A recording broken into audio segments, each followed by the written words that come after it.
It started out a bad year. It is ending a bit better, but there were few bright spots along the way.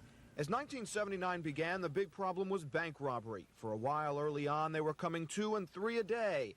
By March, there had already been over 30.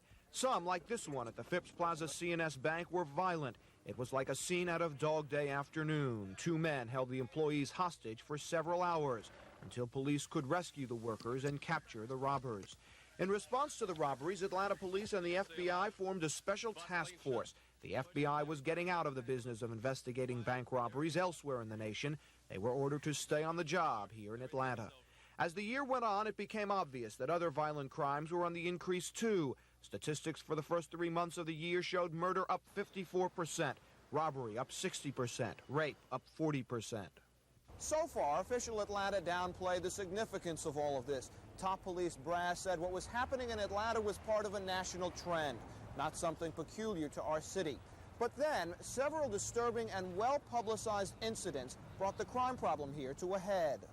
On June 28th, Dr. Mark Tettleman was shot to death on a downtown street. He was a conventioneer from Ohio on his way back to his hotel after dinner. Other conventioneers started to worry. I think we are quite shocked and dismayed at the manner in which a young physician, Dr. Tettleman, was just 36 years old from Columbus, Ohio, was just cut down in the prime of his career. Very productive young physician who had contributed very much to this society and to the medical community in general. A few weeks later, the man who headed up the city police homicide division quit. He left no doubt he was frustrated by a soaring homicide rate and frustrated by the way his superiors were dealing with it.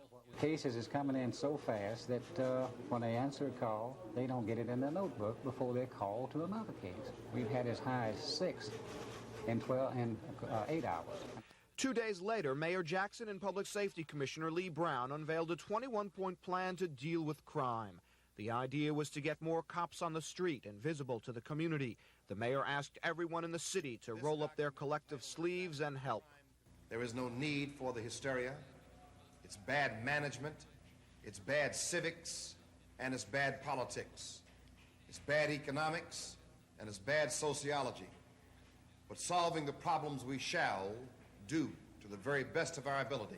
But the crime rate continued to go up. Many in the city blamed our problems on a short-handed, demoralized, and underpaid police department.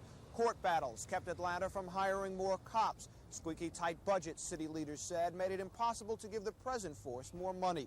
Eventually, tire store owner J.K. Ramey put the whole thing on a billboard for all to see, especially the tourists and conventioneers at the Omni complex across the street.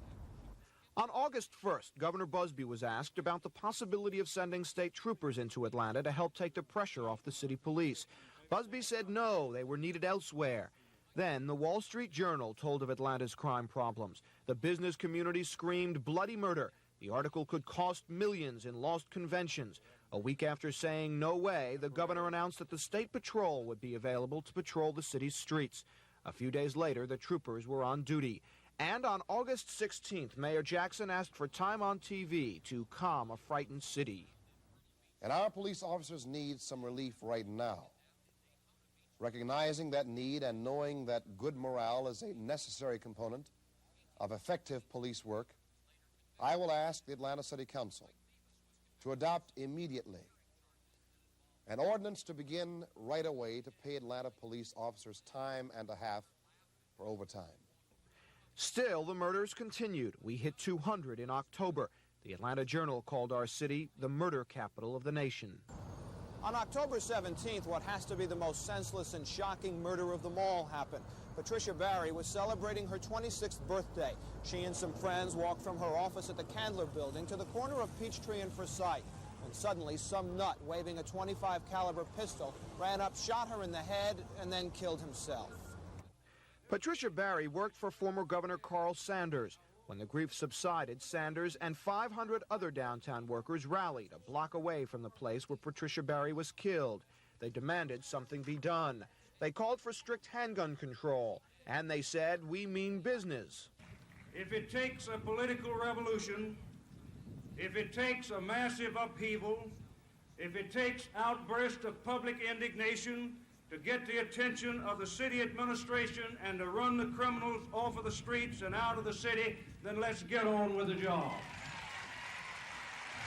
City Council soon passed some tough handgun control legislation that the mayor had long supported. But last week, the legislation was rescinded because of expected court challenges and because it's expected there will be more pressure on the General Assembly than ever before to pass some sort of statewide controls this coming session. The crime wave of '79 has had other effects as well. After years of fighting in court battles, the many factions in the city's police department have settled their differences. And now, finally, some of the vacancies on the force can be filled. And just last week, Mayor Jackson said crime was heading down. The statistics for November were 17% lower than a year ago. But in the meantime, it appears Atlanta's convention business has been hurt by all the publicity. Particularly in the medical groups, because of the crime situation and the doctor being killed, have suffered a downturn in their attendance in Atlanta. And many Atlantans have changed the way they live because they are now afraid. I'm pretty nervous when I come downtown now. My lifestyle has changed. My attitude has changed. In what way? I don't go out as much after dark as I once would have done. I'm a little bit more concerned about what's happening here in Atlanta. I'm very proud of Atlanta and the reputation it has had.